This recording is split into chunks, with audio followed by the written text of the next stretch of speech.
La siguiente transmisión es apta para toda la familia. Contiene closed caption y es financiada con recursos del Fondo Único de TIC.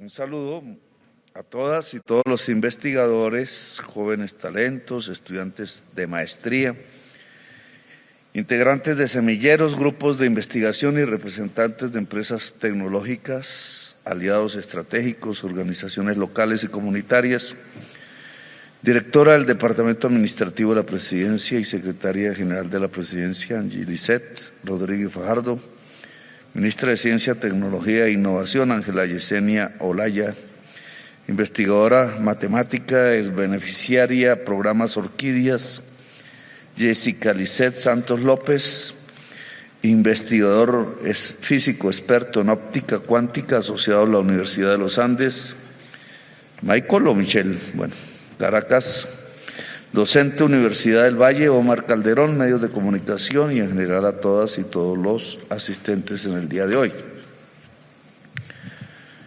No voy a decir que soy experto en mecánica cuántica, pero sí tengo algunas inquietudes desde que hemos empezado a hablar de este tema en este gobierno y a desarrollar algunos aspectos parciales, obviamente, porque en esto somos casi precursores en Colombia de lo que significaría el desarrollo de la inteligencia artificial, de la matemática cuántica en sus dos aspectos, el tema material y el tema matemático, software. Aquí cuando se habla de lo cuántico, lo material y la energía son ambiguos. Y es quizás al final, antes de dedicarme a la política, algo que me interesó muchísimo en la física, y es el pensar que lo material es simplemente energía condensada. Porque si es así, las leyes de la termodinámica aplicadas a este concepto, llamémoslo de física cuántica, pues lo que traen en realidad es casi una posición filosófica diferente. Si uno juntase física cuántica, teoría de la relatividad y termodinámica, la termodinámica es clave hoy para entender fenómenos como la crisis climática. Si uno juntase eso, el resultado, no sé si sea un acercamiento mayor a la realidad, pero sí una nueva posición filosófica.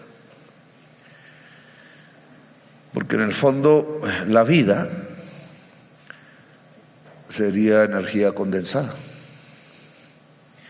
Y la muerte de la vida, simplemente una transformación energética. Pero no me voy a meter en estos temas porque me agarro con la iglesia. Sino que deja, obviamente, abiertas unas nuevas posibilidades sobre la especie humana si somos capaces de sobrevivir en el planeta. Es decir, si la vida es capaz de sobrevivir en el planeta. Todo indica, hasta el día de hoy, con todo el desarrollo tecnológico alrededor de la exploración del universo, que no hay vida sino en la Tierra. Y la forma superior de vida sobre la Tierra somos nosotros. Y la forma superior de nosotros, a pesar de que somos una integralidad, es el cerebro. Y entonces, silogismo, el cerebro viene a ser la joya del universo. A menos que encontramos otra cosa más adelante que no sabemos. Pero hasta el día de hoy, el cerebro humano es la joya del universo. No visto exclusivamente como la materia orgánica, sino en su funcionamiento, que cada vez más es energía. Los neurólogos saben más de esto que yo, y ahora hay una nueva ciencia. Siempre quise hablar con Rodolfo Llinás Él tiene más de 90 años, no sé si está vivo, pero está en una universidad en Estados Unidos. Pero él ha sido un investigador colombiano, incluso caribeño, de este tema. Y aquí, en cierta forma, el cerebro humano, la joya del universo, articula profundamente el tema de la física cuántica. Materia orgánica que es al mismo tiempo energía. Esa energía, si los cerebros se juntan, esta es una utopía, aumenta, tiene sinergia. Es decir, una especie humana teniendo un bien común, aceptando un bien común que es el conocimiento, que solo es colectivo y no individual. No existe Newton, tal como nos lo presentaron. Hasta la ecuación de la gravedad de Newton es heredad de un conocimiento colectivo anterior que Newton transformó y superó.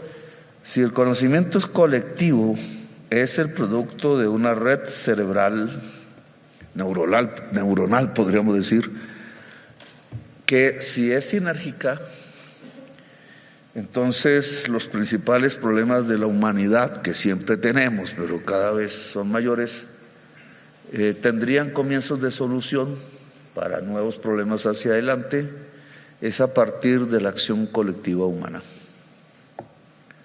no individual. Esto tiene unas consecuencias políticas indudablemente y por eso lo menciono. Si la joya del universo es el cerebro, no es un cerebro individual, es el cerebro individual puesto en red. Una red hacia atrás, hacia la historia, el acumulado conocimiento, una red presente, asumiendo los problemas actuales de la especie humana, y seguramente una red hacia el futuro, si somos capaces de sobrevivir, es decir, si somos capaces de superar los problemas actuales. Eso es la joya del universo, y es lo que permitiría volver realidad una frase en latín que los romanos, extrañamente, muy atrás de nosotros, somos parte de los romanos, esa es la verdad. América Latina es quizás la herencia más grande del viejo imperio romano por la sucesión histórica. No somos exclusivamente, obviamente, latinos, pero los romanos decían ad astra. Aún se repite esa frase, ustedes creo que la repiten, ¿cierto? Ad astra. Ad astra es entre las estrellas. Y reiterativamente en monumentos, en diversas civilizaciones, en aspiraciones, en utopías literarias, monumentos, incluso políticas, alcanzar las estrellas es la misión humana, la ilusión humana, desde antes, desde chiquitos, como decíamos antes. Los romanos le dijeron ad astra. Pero si yo junto lo que acabo de decir con alcanzar las estrellas, pues ahí empieza la prensa a criticarme y a decir que estoy no sé qué, porque no me entiende. Yo no sé si, porque significa que la misión de la humanidad propia es llevar a esas estrellas inertes la vida. Eso es ad astra, y no al revés, que la inercia que vemos en el universo, lo inerte, no la inercia, porque el universo se mueve permanentemente, sino lo inerte, lo sin vida, invada el planeta Tierra. A eso se le llama omnicidio. Estas reflexiones tienen que ver con el tema que estamos hablando, porque, el premio Nobel de Física Hawkins lo dijo explícitamente, yo no le entendí muy bien, quizás debemos estudiar un poco más lo que él decía, pero él consideró la inteligencia artificial por encima de la crisis climática como el factor que podría acabar con la humanidad. Lo dijo. ¿Qué quiso decir ahí? ¿Cómo lo explica? Y yo me he puesto a pensar un poco en ese tema como dirigente político y algunas apreciaciones he lanzado como jefe, como presidente, como jefe de gobierno en conferencias mundiales. Porque, ¿qué es esto? ¿Por qué puede ser este tipo de conocimiento el principio del fin de la humanidad? Y nosotros tendríamos que conocerlo muy bien porque, pues si es cierto, entonces, ¿qué estamos haciendo nosotros? Lo primero es que si tiene tal peligrosidad, lo primero que tenemos que hacer es conocerlo. No hacer como el avestruz, sino conocerlo a profundidad. ¿Qué es esta nueva tecnología que se le está planteando a la sociedad humana? ¿Qué es la tecnología? ¿Y cuál es la lógica de la tecnología desde el punto de vista, en este caso, de la economía política? Porque si yo me voy a la economía política clásica, en Colombia ya no la enseñan. En Colombia enseñan crematística. Aristóteles dividía y decía que la crematística no es más sino el arte de negociar, mientras que la economía es la ciencia de producir cosas buenas para una vida buena. Pues hace mucho que no tenemos economistas. Tenemos, o por lo menos los que salen por la televisión no son más sino crematísticos, no economistas. Y parte del error en la dirección económica de Colombia, por lo menos durante varios años hacia atrás, es que no tenemos sino crematísticos. Y este gobierno ha tenido crematísticos, para ser sinceros. Pero no nos hemos dedicado a un conocimiento relativamente científico sobre la producción de las cosas buenas, decía Aristóteles, es decir, de lo que no lleva a la eliminación de la vida, sino al contrario, lleva a un incremento de calidad de la vida. Y volvemos al mismo punto, eliminación de la vida. Hawkins, inteligencia artificial como el mayor peligro. Y yo creo, si nos planteamos varios frentes de reflexión, inteligencia artificial y crisis climática, o más ampliamente energía, inteligencia artificial y democracia, inteligencia artificial y capitalismo. Yo creo que entramos realmente a un examen que nos puede llevar a que la inteligencia artificial es el filo de la navaja. Depende. Un muchacho aquí, no sé si aquí en otra conferencia pasada sobre esto dijo, depende de quién la maneje. Él dijo eso. No me acuerdo cómo se llama él. John. Bueno, John dijo algo certero. La tecnología depende de quién la maneja. Voy a poner un ejemplo otra vez para que la prensa no me vaya a decir loco. Pero supongamos que encontrásemos una tecnología X que permitiese a través del aire nutrirnos. Podemos imaginarlo más o menos, unas chimeneas emitiendo nutrientes en la atmósfera de tal manera que igual que el CO2 hoy pudieran repartirse homogéneamente en la atmósfera, pero que de ahí pudiéramos tener los nutrientes suficientes para mantenernos vivos. Eso tendría consecuencias mayores, pero supongamos eso. Hoy nos nutrimos de la tierra y algo de la industrialización de la tierra. ¿Qué esquema social estaría detrás de esa tecnología en donde cualquiera pudiera simplemente respirando nutrirse? Entonces, si uno se pone ahí a un poco a imaginar, tendría que ser una sociedad que ya no le importaría la propiedad privada sobre la tierra. ¿Para qué? Si se nutre desde tendría que haber producido esa tecnología una sociedad que no se cimenta sobre la propiedad privada. Porque la otra, la de alimentarse por la tierra después de un proceso histórico, nos lleva a la propiedad privada y a la ganancia sobre la alimentación, y por tanto a volver el alimento una mercancía. En ABC económico, la escasez lleva al mercado y por tanto al precio. Esto es un poco abstracto. Pero cuando no hay escasez y no abundancia, la necesidad se suple y no hay precio. No hay mercado. Luego son sociedades completamente diferentes. La tecnología, por tanto, volviendo a lo concreto, depende de la organización social. No es una línea y esa fue y no había otra posible. No, hay diferentes líneas tecnológicas que dependen es de la organización social que las crea. Nosotros tenemos un capitalismo desde hace varios siglos y ahora dominante en cada rincón del mundo. Antes no.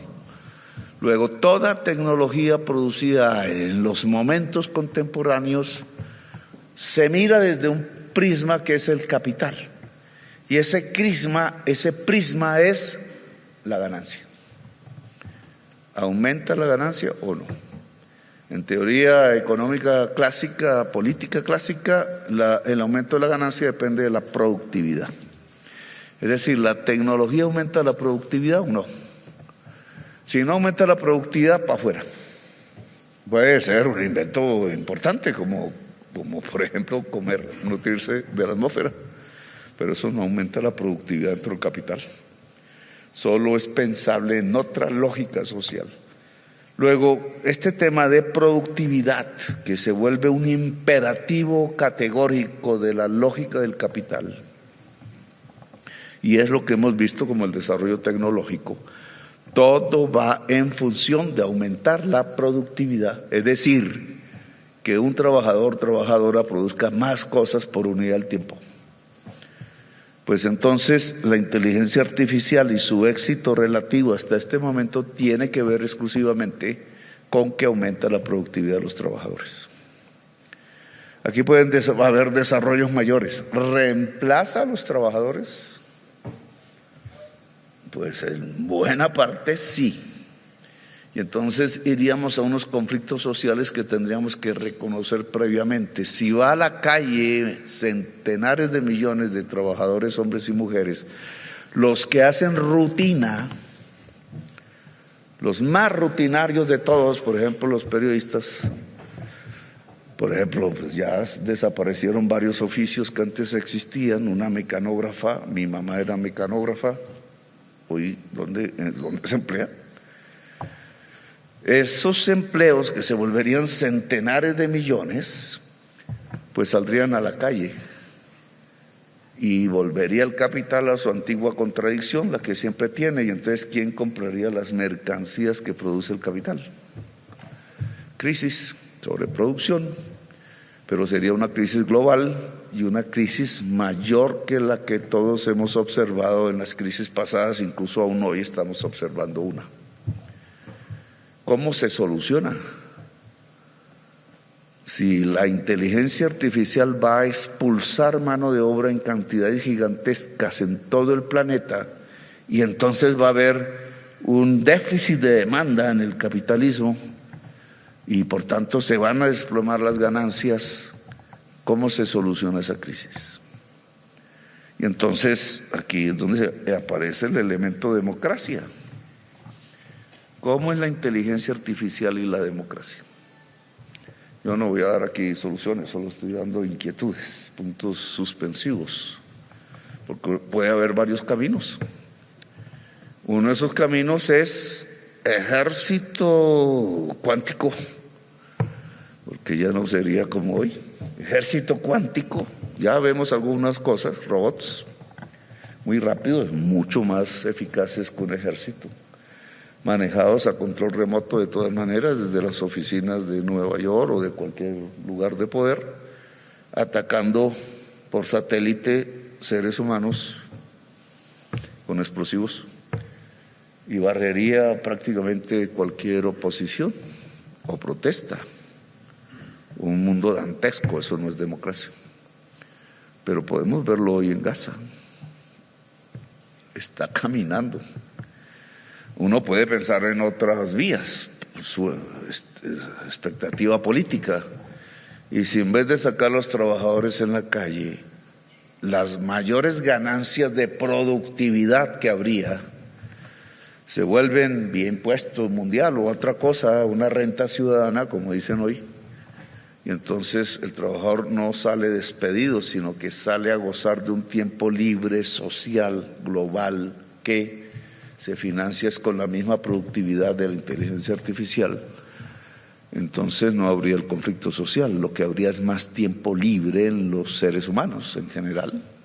Una porción pequeña de trabajo, como es alta la productividad, picha un botón, salen 3,000 camisetas listas para un mercado donde su precio sería tan barato que cualquiera podría, porque la productividad baja el precio, baja el valor por mercancía, y entonces tendríamos otro tipo de sociedad, una sociedad del tiempo libre. Una sociedad del tiempo libre es una sociedad profundamente rica, porque el tiempo libre es la riqueza en esa sociedad, porque el tiempo libre no es un tiempo de vagos, como hoy pensaría cierta política, sino que el tiempo libre es el tiempo del enriquecimiento humano.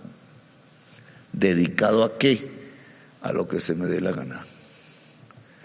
Una sociedad de seres libres, uno de cuyos factores sería el conocimiento profundo y el arte, la sensibilidad y el conocimiento.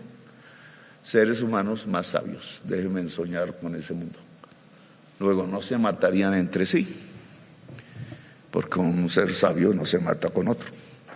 Y porque permitiría entonces el desarrollo de la red cerebral neuronal de la humanidad, y porque entonces esa sinergia del conocimiento colectivo de la humanidad que no se mata entre sí, se proyectaría al ad astra a través de las tecnologías del futuro.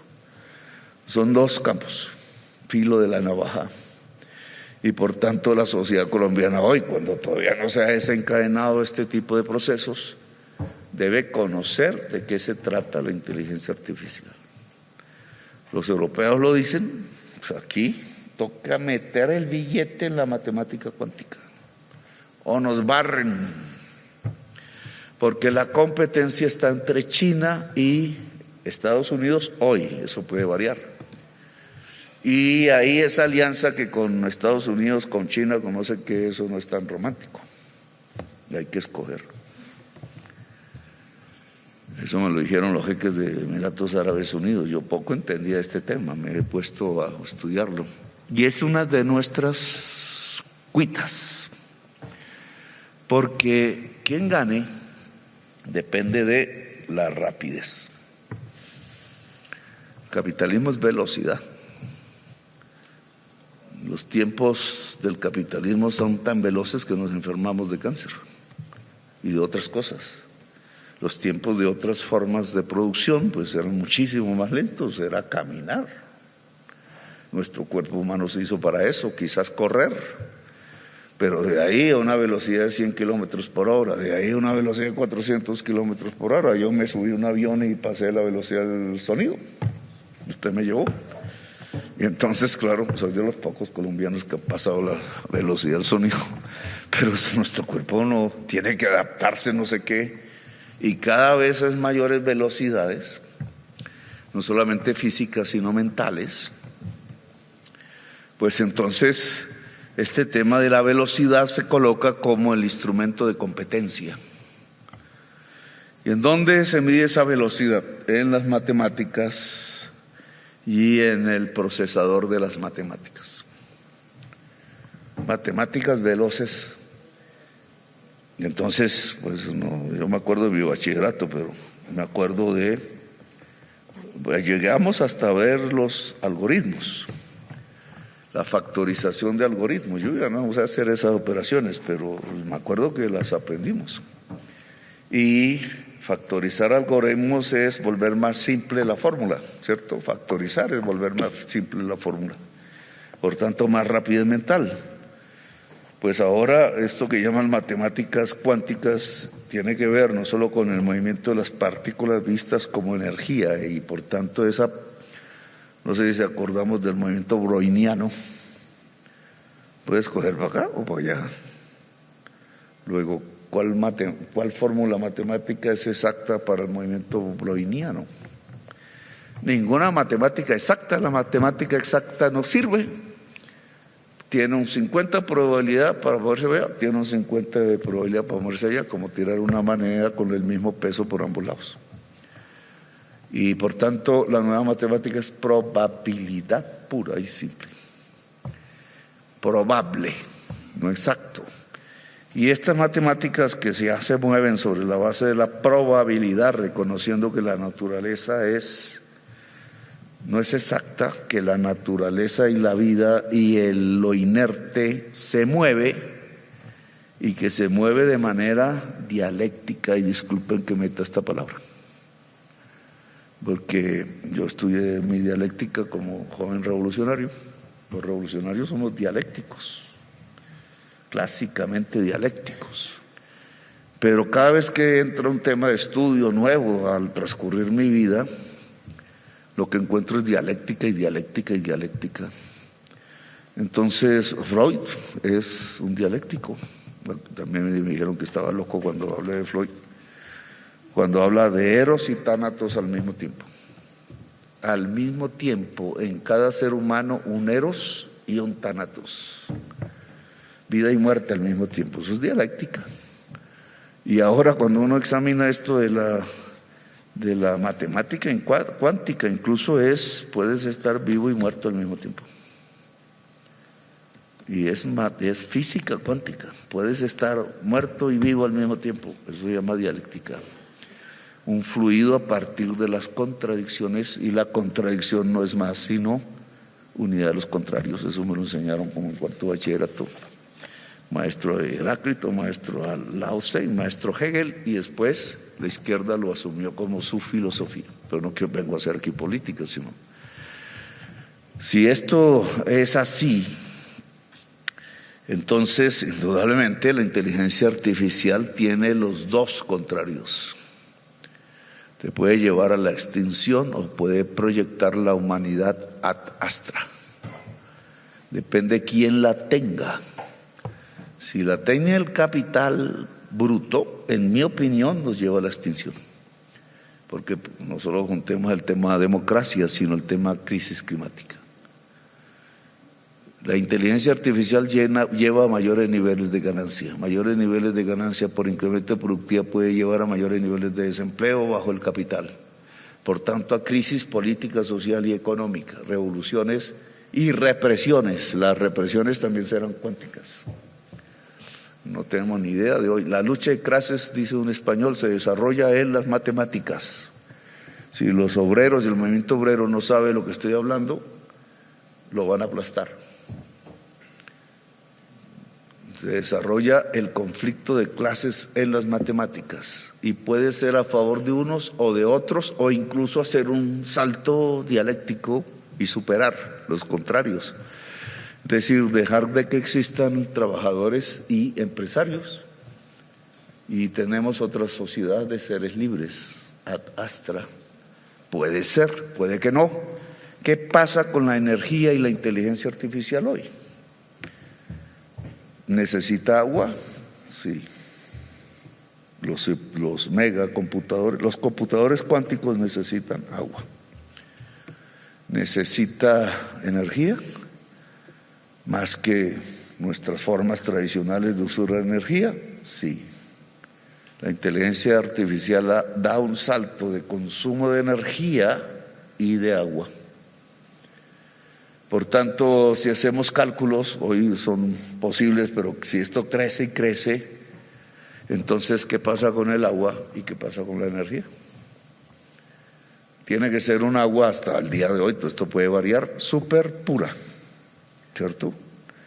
Es decir, tiene que haber, el agua que refrigera tiene que pasar por procesos de purificación más elevados incluso que el agua que tomamos. Y sale, ese agua superpura que sale afectaría a los océanos, afectaría a los cuerpos de agua existentes llenos de vida y quizás de contaminación. ¿Qué proporciones de agua? Esto lo tenemos que entender. En regiones donde el agua se va acabando por la crisis climática, se evapora, ¿qué pasa entonces con la inteligencia artificial? Y en su aspecto físico. Es un tema que tenemos que estudiar. Si Colombia y si este gobierno ha decidido poner infraestructura material para la inteligencia artificial junto a Santa Marta, ¿qué pasa con el agua? En una región donde el agua empieza a escasear. O peor, la energía. Energía eléctrica basada en el carbón y el petróleo, fósil, con la característica que ya sabemos de calentamiento global y por tanto de cambio del clima drástico y por tanto de los equilibrios vitales del planeta Tierra en todas las especies animales, vegetales e incluso invisibles allá en la fusión original, todo. Entonces un desarrollo de la inteligencia artificial podría disparar la crisis climática si se monta sobre el capital y un Trump que dice que hay que perforar y perforar, que no le importa mucho esta pregunta. Entonces vamos hacia la catástrofe climática más rápido que lo que pensamos, solo sobre la base de la inteligencia artificial. Puntos suspensivos. Si el tema de la competencia es velocidad del procesador, es decir, cómo lo material se vuelve energía muy rápida e invisible para nosotros y rápida, y entonces las matemáticas que se necesitan para eso pues son matemáticas de última generación, que son las matemáticas cuánticas, es decir, la factorización con velocidad, el algoritmo de Shor, dicen, ahí ya no conozco bien cómo es, o sea, una matemática tan veloz en la compresión del número que permita la velocidad material de la partícula y comprenderla y moverla, y entonces es el megacomputador. Si eso es así, esa velocidad necesita muchísima energía, y esa energía pues es la fórmula Einstein. Esa velocidad necesita energía, y esa energía, si es fósil, pues acaba la vida en el planeta. Luego también en el filo de la navaja, si es fósil, ¿de qué sistema político y económico estamos hablando? Que nos lleva al final, como decía Hawkins. Y si es limpia, entonces los países que tendríamos más capacidad de energía limpia no estaríamos en una posición un poco de vanguardia y deberíamos experimentar, no solamente conocer de la inteligencia artificial, sino desarrollarla en su infraestructura actual, pero no en el sentido de una economía de enclave como la que pensamos en Santa Marta, no pensamos nosotros, sino piensan otros, sino profundamente articulada al circuito económico y social de Colombia, de América Latina y del mundo, si somos capaces de tender troncales de fibra óptica. Por ahora es la tecnología debajo del mar. ¿De quién son las troncales de fibra óptica? El que tenga las troncales de fibra óptica y los mega data centers tiene el poder. Y el que los haga más rápido conquista el mundo desde una perspectiva incluso imperial, si no hay una democracia global. China, Estados Unidos. Un poco la histeria estadounidense indica que China está ganando, o que puede ganar. Pero a América Latina le conviene ese juego. América Latina tiene que desarrollar su propio criterio, y el propio criterio es en conocimiento y es en hardware. Y entonces, ¿dónde está el espacio latinoamericano para ir construyendo la red neural cerebral latinoamericana? Pues yo creo que esto es fundamental. La red de universidades. No creo ni un Newton, siempre hay un genio, una genio por ahí, pero digamos, esto es colectivo. Por eso un poco mi apreciación, ministra, porque no creo en proyectos individuales. Y eso implica mucha más plata para poder financiar proyectos mucho más colectivos, con instituciones que o se crean o se aprovechan las que hay, pero tiene que ser una red. Y la universidad obviamente aquí tiene un espacio fundamental si es una universidad de verdad, ¿cierto? Y entonces esa red tenemos que crearla en Colombia, pero de cara a América Latina, sin cerrar los ojos a Europa, a Estados Unidos y a China. Y ahora, como presidente de la CELAC, usted tiene la oportunidad de desarrollar, no esperando que todos los países voten sí, porque no lo va a haber. Y entonces no hacemos nada, veto, sino abiertamente una red de instituciones de investigación científica y de universidad, de la más avanzada que podamos, latinoamericana, para construir fondos obviamente económicos, pero el circuito neuronal de los mejores y las mejores investigadores en este tema de toda América Latina que dé el primer paso hacia adelante. Es decir, América Latina entra en la competencia. Competencia que, en el fondo, es mi opinión, puede cesar si entendemos que vamos a tener mecanismos más eficientes si la humanidad se une y no si entra en una guerra nueva. Pero yo hasta ahí dejo. Gracias por haberme escuchado, muy amables. Gracias.